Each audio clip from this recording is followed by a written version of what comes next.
to Changing the Sales Game on webtalkradio.net. Thanks for joining me. I'm your host, Connie Whitman. As always, I'm happy you're here. So I hope as we go down this journey together of changing the sales game, that you absolutely feel my passion and that I'm creating a movement that this word sales, we're going to really shift it so icky and sleazy and manipulation don't even come into our brains. That when we hear that word sales, we know it's about service and love and caring and a respectful exchange with whatever it is that you're selling or whatever your business is that you're offering. So join me on that mission and we can make that change together. Now, to help you on this journey, right, in this mindset change of shifting sales, that word sales, I have a free gift for you. If you go to my the show notes, I have a free communication style assessment. At the core of everything we do, it's really about communication. So hopefully my assessment, you get 2 reports. One is really spotlighting your superpowers and lean into that piece, because that's how you kind of naturally show up and how people are receiving your messaging. Flip side, you will get a low score and a report for that lowest score, which is your blind spot. And that's for the people who maybe you just don't resonate with or don't resonate with you, but that doesn't mean that you can't do business together. So again, that report shines a light on your blind spot and hopefully enlightens for you to have better conversations with everybody that you meet. So that's in the show notes. Please take that free assessment from me. It's my gift to you. Now, my motivational quote today is by David Brier, and David says, if you don't give the market the story to talk about, they'll define your brand story for you. Now, you've heard me say that marketing and sales and branding and all of that, very different topics and very different skill sets. Well, for me and my business, I feel like since COVID, marketing and just rising above all the noise that's out there has gotten even harder for, especially for business owners, but I think for everybody. Now, also, I keep hearing more and more about my personal brands and my business brands. And am I always reading and learning so that I understand what all these terms, strategies, what it's all about, so that as I move forward in my business or with my personal brand, that I'm doing it thoughtfully and that I'm asking the right questions. The only way to do that is by learning about it. So now when it comes to marketing or branding, there's been so much emphasis on keeping up and fitting in, but in the sea of noise and sameness, how can we truly stand out?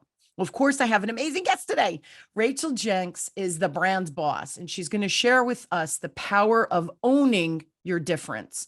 Now, Rachel is the brand boss with more than 23 years in marketing and communications.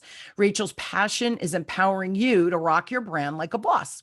Her off the beaten path career journey has spanned multiple roles in various countries, 4 cities, and 3 states. And she's had the opportunity to work with organizations of all sizes to amplify the power of their brands through brand strategy, consulting, and just so much more. Now, Rachel is also the host of the Brand Boss Show podcast and YouTube channel, a bestseller author, and an in-demand public speaker. And my friends, please help me welcome Rachel to the show. So Rachel, thanks for being on. Thank you so much, Connie. It's great to be here today. Yeah, this is, you and I, whenever we get on a Zoom call, I feel like we uncover so many things and we talk about so many important topics, and branding is just critical. We're more visible than we've ever been because of social media and the internet and all of the things that come along with that. And I don't think everybody is armed with what that actually means and how they can control what they're putting out there, right? Absolutely. So there's been so much conversation about branding. First, let's ground the conversation today. If you could define what branding is, and then that sets the stage for our conversation. I love that question. Absolutely. Yes. So to truly understand the power of branding, you have to understand what it is and what it isn't, because there's still this school of thought, Connie, that branding is like cattle branding, right? Like putting your mark on something. And that is not what branding is anymore. Everybody jumps to the logo, the colors, the visuals, all that kind of stuff. And that is just a fraction of the equation when it comes to your brand. So to truly understand the power of branding, we actually have to think about it in reverse. Branding is not about us putting our mark on something.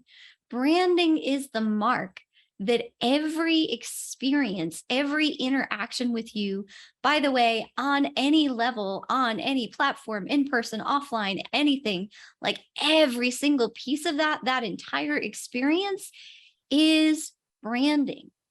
And every interaction that someone has with you is that opportunity to build or break trust, because it's making a mark on their minds. So again, when it comes to branding, you can't think about putting your mark on something. It is the mark that experience makes in the brains of your customers or potential customers.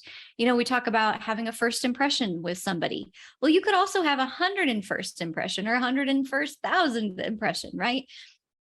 Every single interaction is that opportunity to build or break trust. And when you really understand that, that's when you'll be able to tap into the true power of branding. Yeah, it's interesting. I just taught a class this week and at a corporate client bank. My clients are predominantly banks.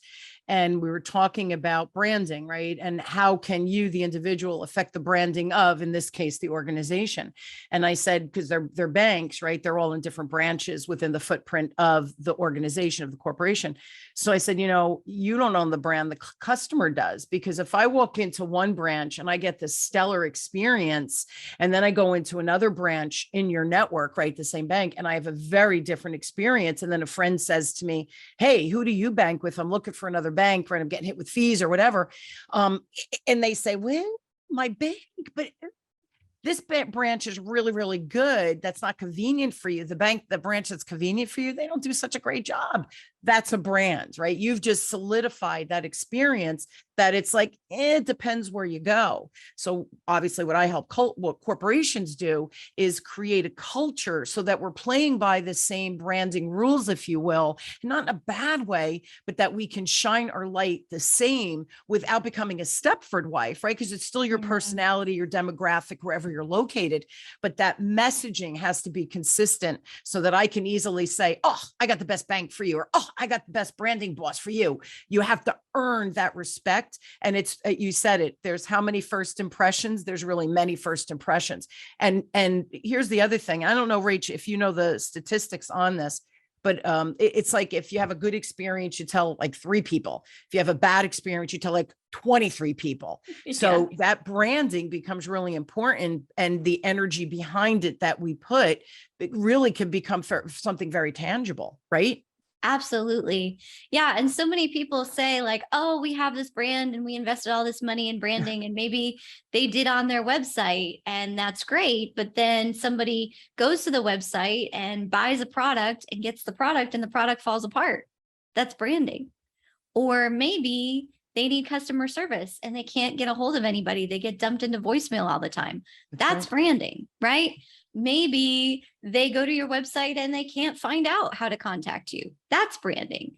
And so or maybe they see you in the grocery store and you hit them with your shopping cart. That's pretty extreme. But now on the flip side, if they see you interacting in the community, if they have a wonderful experience with you, that's also branding. And here's why every single interaction matters so much. Because we have all been hurt, Connie, by somebody who was not who we thought they were. That's right. And somebody who didn't follow through on what they said they were going to do or whatever. Absolutely. Now, if you have an established relationship with that person, you're more likely to give them another opportunity. And, there's still the trust has to be rebuilt though. Now, if you are just meeting somebody and you have a bad experience, you're not going to give them another opportunity because you don't have a proven track record with them over time that builds that trust. So when you think about branding, you have to think about you are building your track record with that person, right? Because people do business with people, not only businesses. So you are building that track record with that person over time. And if you have established that level of trust, because trust is earned. So if you have earned that level of trust, and then, we all have off days. So if you have an off day or something happens or whatever, and you make it right and you have an established relationship, you can actually lean into the power of that branding to help save that relationship because you have established that consistent relationship over time, which is just Absolutely. as, whether it's a friendship, whether it's a business relationship. But if you haven't, if you have been sending mixed messages about who you are, if there have been these slight differences, or if it's the first time, the odds of you salvaging that relationship are much, much lower. It's interesting. I just had this exact experience, what you just described.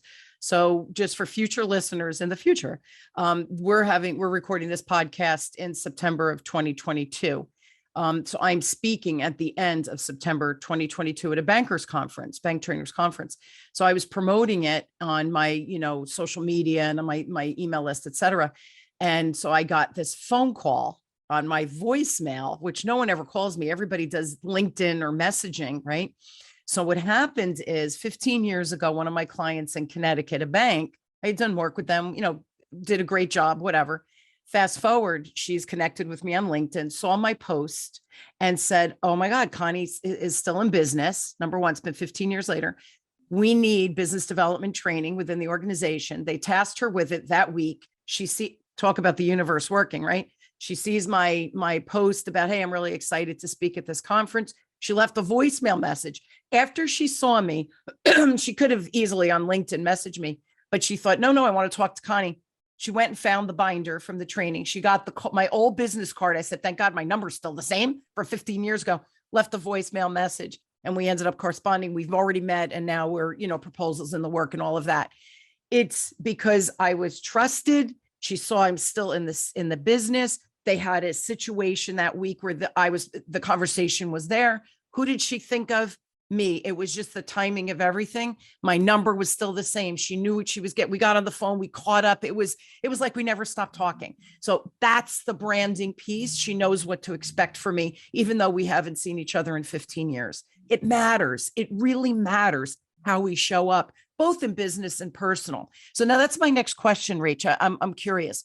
What is the difference now between the business brands and the personal brands? Like for me, people know what they're getting.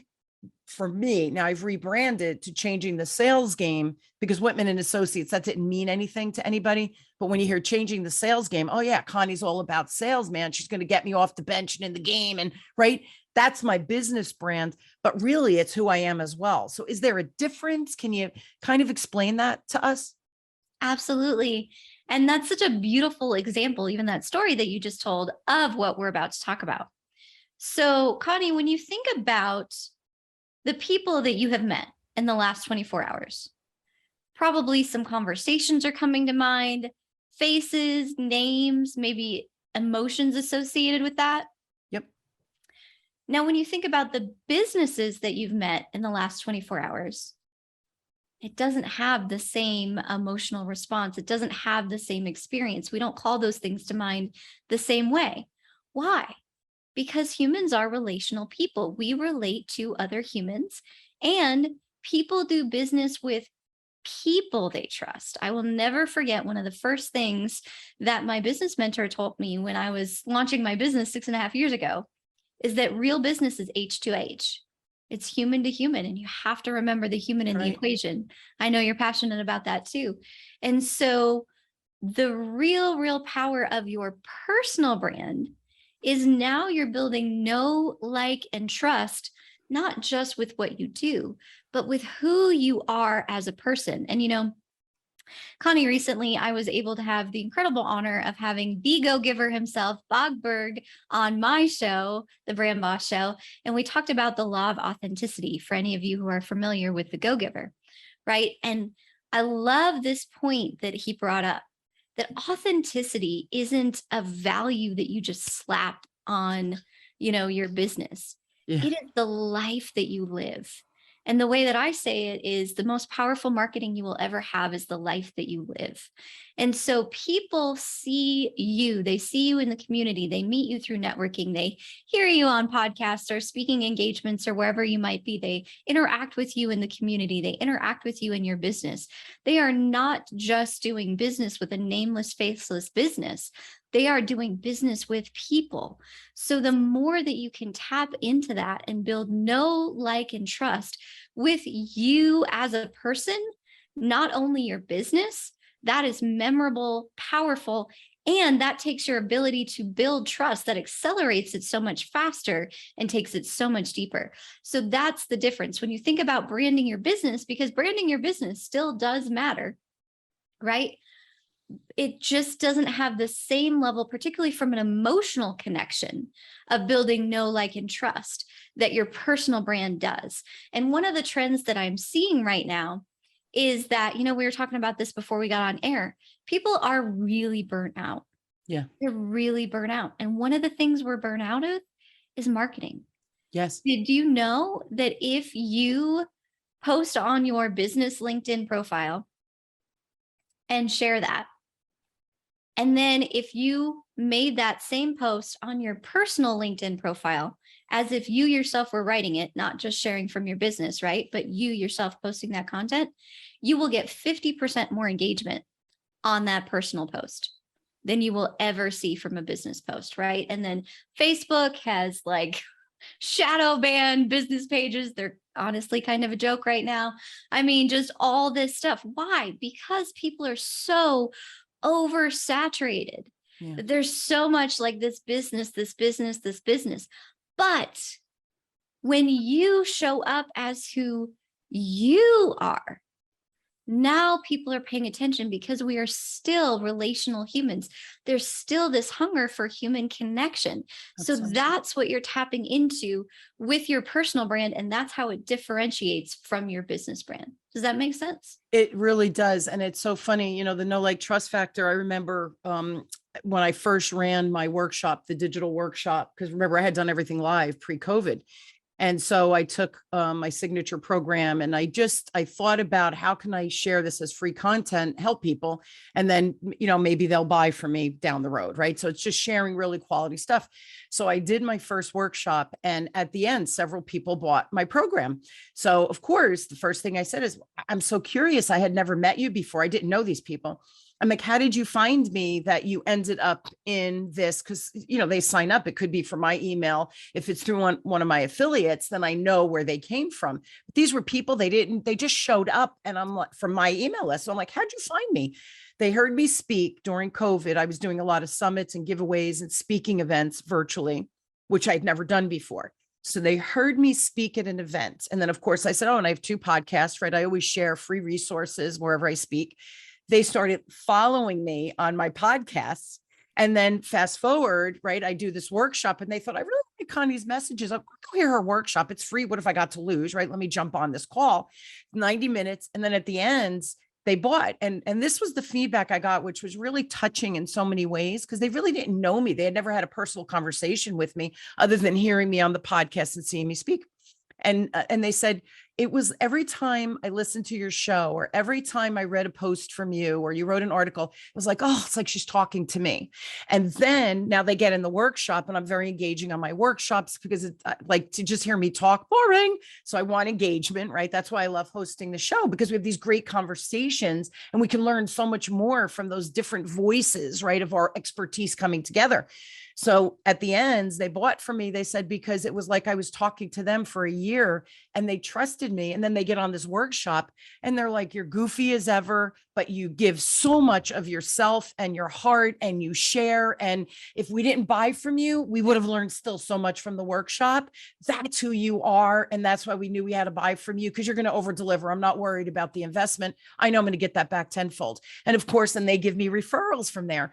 That's the know, like, trust factor. So yeah, it's my business. I'm teaching them through my business, but they bought because of me. And I want to use that word authentic because I think it's overused. And I think that how you live your life, that's where you're authentic and you're not. I don't know how to be anybody but me. I don't put on airs. If you like me, great. If you don't, I know not everybody's cup of tea. I'm okay with that too, but I have to be true to myself and be me. But that's why people buy from me, because they know that they know exactly what they're going to get. They're going to get this, what you and I having this conversation, they're going to get me, all of me. So I think that's kind of what you were saying, if I understood that correctly. Absolutely. That's exactly what I'm saying. And even the example that you gave of that person from 15 years ago contacting you now, she didn't say, oh, I need Whitman Associates. She said, oh, I need Connie. Yes, that's right. Because she has a relationship with Connie. That's so right. that just goes to show it again. And yes, absolutely. The story you just showed is a perfect example of that as well. So this goes back to trust comes before transactions. Yes. And people do business with people we trust. So when you are building that relationship with them, not only as a business, not some nameless, faceless business, but as a person, that is so much more powerful and goes a long way in building trust. And yeah, like you said, I mean, it's all of you. And so this is one of the things when it comes to authenticity. Authenticity isn't something that you create. Authenticity isn't something that you say, I'm going to be authentic now. No, authentic is being who you are. At the end of the day, showing up authentically is being who you are. And by the way, who you are will show through, right? I see your true colors shining through, which is why I get so passionate, Connie, about this conversation about personal branding, because there's so much noise. Can I just get on a soapbox for a second? Yes. There is so much noise. This is part of me being me. There's just so much noise out there about building this personal brand or positioning yourself as an expert. And so much of it is artificial. It is not real. It is not who that person actually is, right? They might come across, honestly, you see everything from the self-absorbed jerk who is actually super nice, but thinks they have to show up this way. That's right. Or the flip side of that is true, right? And so it's not about positioning yourself as anything. And the reason that I don't like that word is because of how it's used. Now, is there value in positioning yourself correctly in the marketplace? 100%. But the way that it is being used as a tagline is like you have to make yourself something. Yeah. And people see through that so fast. There's literally brain science that backs this up. So each one of us has in our brains an identity center. And in that identity center, by the way, is the same place where a goal center is stored. So if you are creating goals for yourself that you're not following through on, they might not be in alignment with your identity. That was for free. That I learned from a neurosurgeon, neuroscientist, Dr. Darlene Mayo, that I had the opportunity to have a conversation with on my podcast. Fascinating. So this is what I also learned from her. So as humans with these identity centers, what happens over time is we have these experiences and people say things to us, or we experience things, or we think things, or whatever, that create these neural pathways that become like this web over our identity center and keep us from operating out of who we truly are. Now we're showing up as we think we should, or somebody else has told us we are, or whatever, right? And so it keeps us trapped from operating in our identity center. But the people whose identity center resonates with yours will still be drawn to you. It literally magnetizes them to you because their identity center resonates with your identity center. But if you are not operating out of your true identity center, they'll feel it. They'll feel a disconnect. They won't necessarily be able to articulate what's happening, but something will feel off to them and it will actually repel from you the very people who are being drawn to you. Now, here's the flip side of this. Sorry, were you going to say something? Go ahead. Finish. Okay. Yep. Here's the flip side of this. When we show up in our true identity, in alignment with who we are, this is what's crazy. It actually starts to undo the neural pathways that have blocked their identity center as well. So when we show up in the true identity of who we are, not positioning ourselves as anything or pretending to be anything or who we think we shoulda, coulda, woulda. When you and I just show up exactly as who we are, it literally has the power to jailbreak the minds of the people around us and the minds of the people we work with. How powerful is that? It's crazy. Isn't that just crazy? And and at the end of this, after I was listening as you were speaking, and you know what the reality is, Rach? So much easier to be you than to posture and take on this persona that it's just not you. Like there's so much work in that. To me, that's exhausting. So it's just easier to be you, right? Yeah. And at some point, no matter how much you posture yourself, and I love that you use that word posture, that's the word. No matter how much you posture yourself, somebody is going to have an interaction with the real you at Yes. some point, and it's not going to align with who they thought you were. And so in that moment, you just broke their trust.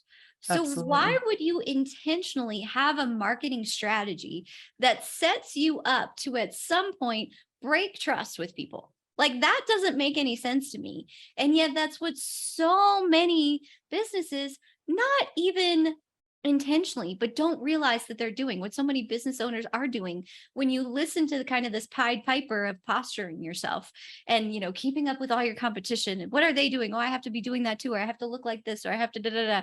Instead of showing up who you are, if you listen to the Pied Piper, you are actually creating a strategy for yourself that at some point down the line is going to break trust because it's not authentic to who you really are. And it's going to come through because you can't put on a facade. And that's why your podcast, as people follow your podcast, or they follow my pod, you are who you are. And, Yes. I record 2 shows a week, 8 shows a month. It's really hard to be put on for that many, with that many people, for that many different topics, on that many different shows.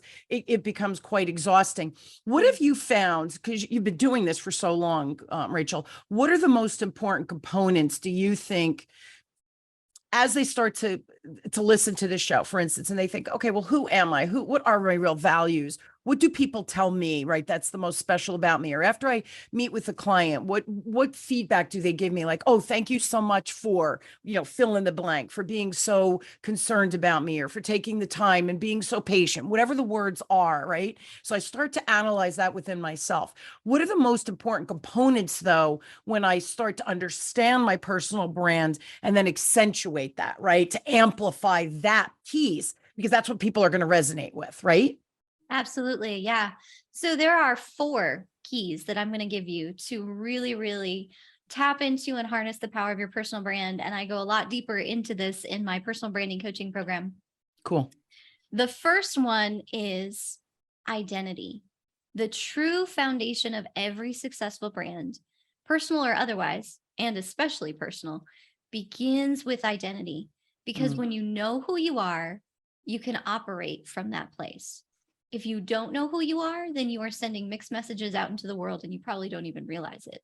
Yeah. So the very first step is to be so clear on who you are.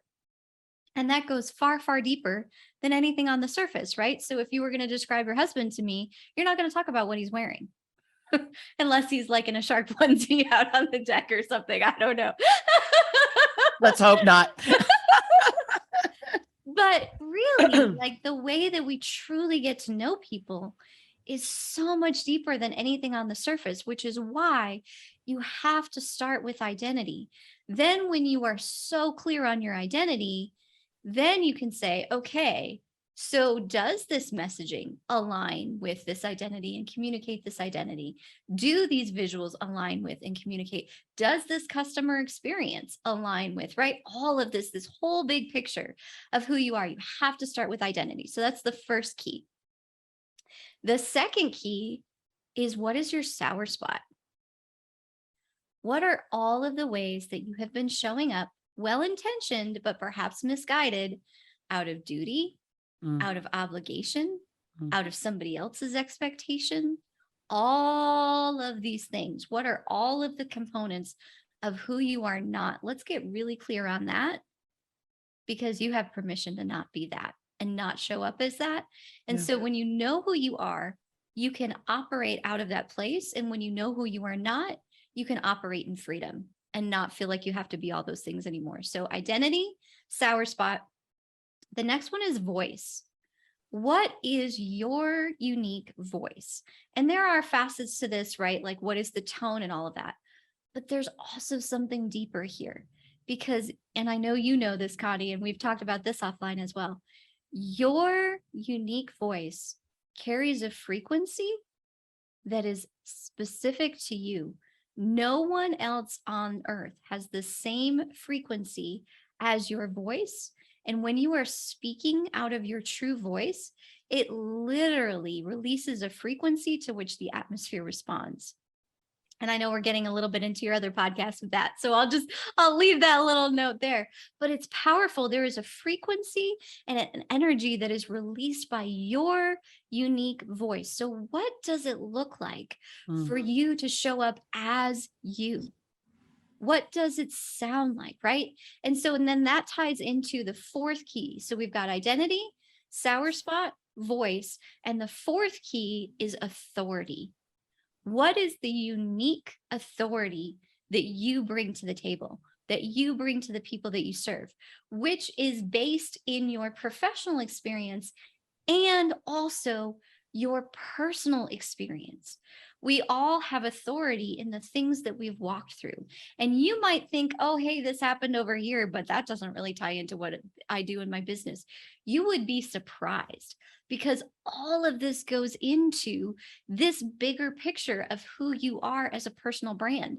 And so that's one of the things that I love going deep into. And I see so many aha moments for my clients is, oh, wow, I didn't realize that impacts this, but actually that does allow me to show up a different way, or I do have a different experience, or I can work with these people in a different way because I've experienced it as well.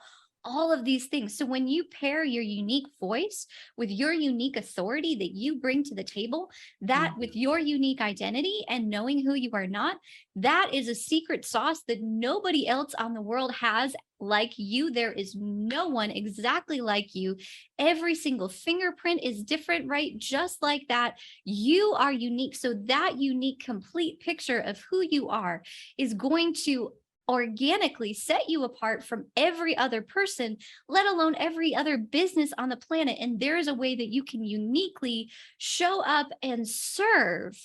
And when you get so clear on that picture, your identity, sour spot, voice, and authority, now you can start to have the conversation of, okay, now that I'm so clear about who I am, how can I make myself discoverable so the people who need me can discover me? And that's a whole other conversation. Yeah, that's right. That's the marketing, sales, branding and sales are different things and they need each other. Excuse me. Let me take a sip of water here. Yeah.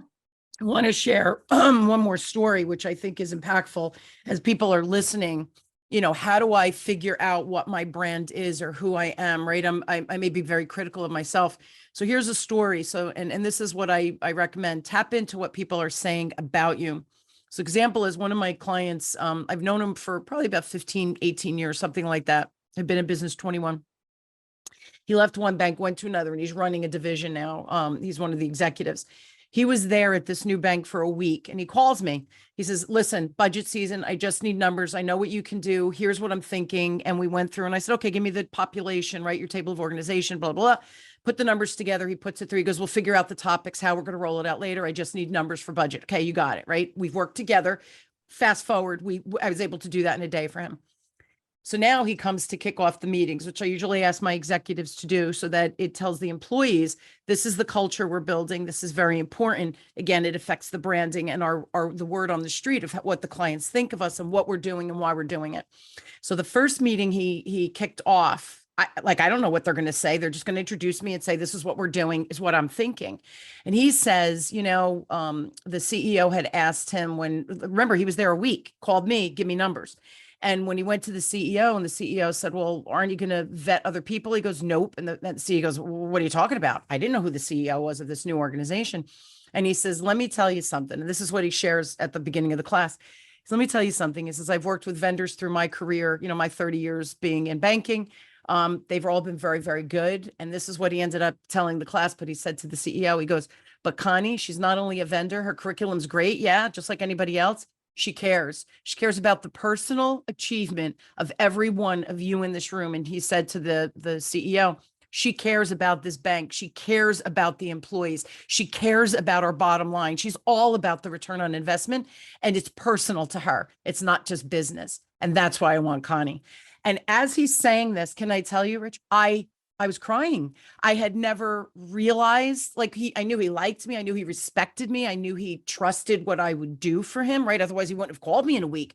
But when Sure. you hear someone else articulate and stand up for you to his CEO, because he knew me, he knew what I would deliver, but he knew my heart, that it mattered to me. It's personal. It's not just business for me. I cried, and he looked at me and he goes, "Why are you crying?" I go, "That's like the nicest introduction I've ever had in my life." And he looked at me and he goes, "I mean that from my heart." And I said, "I know that. And that's why I'm so touched by it." That's your brand, when someone can articulate it with such clarity and passion and love. We're in this corporate setting, and he was, and listen, there's no relationship that's weird in any way. We are Right. professionals. We love each other, as people, but that's your brand. That's my brand, right? And he saw that with such clarity. So when in doubt, listen to how people introduce you or how they give you feedback. That's where that branding is going to come from. I don't know. That's what I think, Rachel. So yes, and I'm going to put a yes, and yes, that's part of it. I want to put a little caveat that nobody else defines your identity. Oh, yeah, that's true. Your identity is unique to you. That's true. And one of the ways that we get into trouble in life is when we let other people define who we are. Yes, that's And true. so that's why I want to put a yes, and. Yes. So here's what I want to emphasize in that story. That is a powerful example of your personal brand shining through. He didn't make you caring. No, That is your identity. that's correct. You truly care. That is who you are. And you demonstrated that, and you gave him a proven experience consistent with that That's right. over time. That's right. That's your personal brand, not what he said, who you are. That's right. He saw who I am. Yes. And was able to clearly articulate that, because I am who I am. Yes. Which means your personal brand is shining through correctly. So be careful with that feedback on how you are perceived does matter as far as, am I communicating this clearly? But don't let that be what defines you. Because That makes whenever we sense. get into trouble in life is when we let somebody else's opinion, expectation, whatever, Yes. define who you are. Nobody else gets to define who you are. That is you. That is unique to you. Your identity is unique to you. So everything he saw was the outflow of who you are. Yes. Yes. So that's why I just want to tag that. Yes. Yeah, yes, that makes sense. And he saw it with clarity. Again, you said it, because I am consistently who I am, and he knows that. And, through the years, think about his employees alone that I've trained, it's thousands. So it's that repetition, but it's the great results over and over and over and over again. You can't just go, "Hey, look, I'm great." You have to show up and be great over and over and over again. And that's the branding that we're putting out there, right? That's our personal brand. Everyone, we're out of time, but you need, listen, she's got heart. My friend Rachel has heart. She's amazing. Go to brandbossstudio.com. That's her website. Email, have a specific question for her, please reach out to her. It's rachel@brandbossstudio.com. And we have a free gift. The link will be in the show notes. Can you just talk briefly about what that is, Rach, so they know? Be happy to. So my gift that I am excited to share with you today is a free mini course. It's not very long. You can go through it in less than an hour. And in that, I dig deeper into what we talked about today. Wonderful. So these 4 keys and what you need to know. What is a personal brand? What matters? What do you need to have in mind?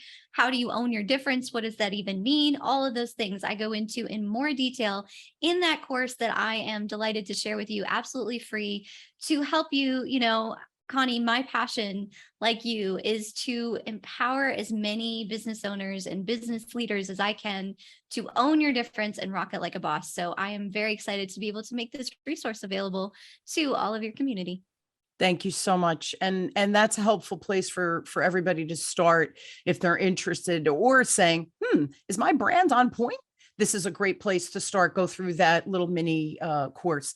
Thank you so much, Rachel, for sharing that. I really do appreciate it. I love love honoring and helping with real tangible things for my community, for them to move the needle on whatever it is that they're working on in their business, their career, depending on where they are in perspective.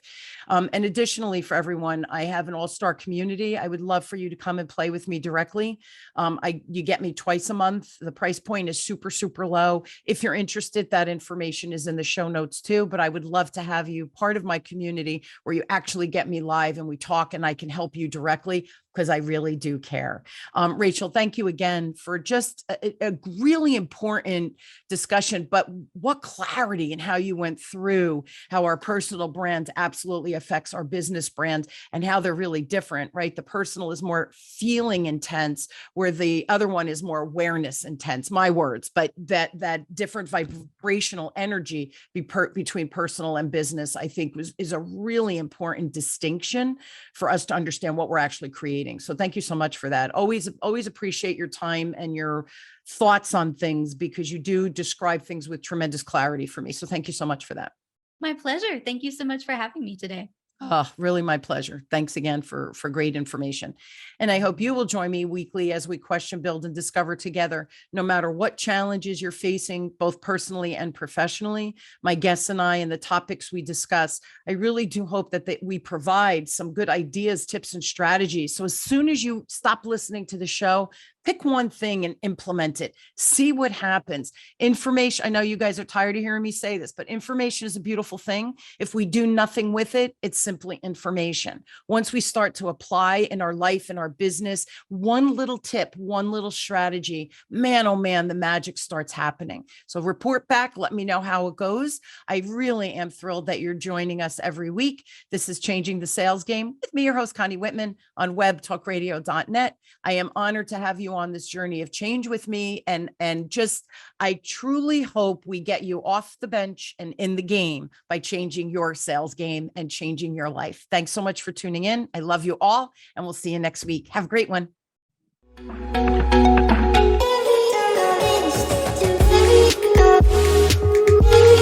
Thank you.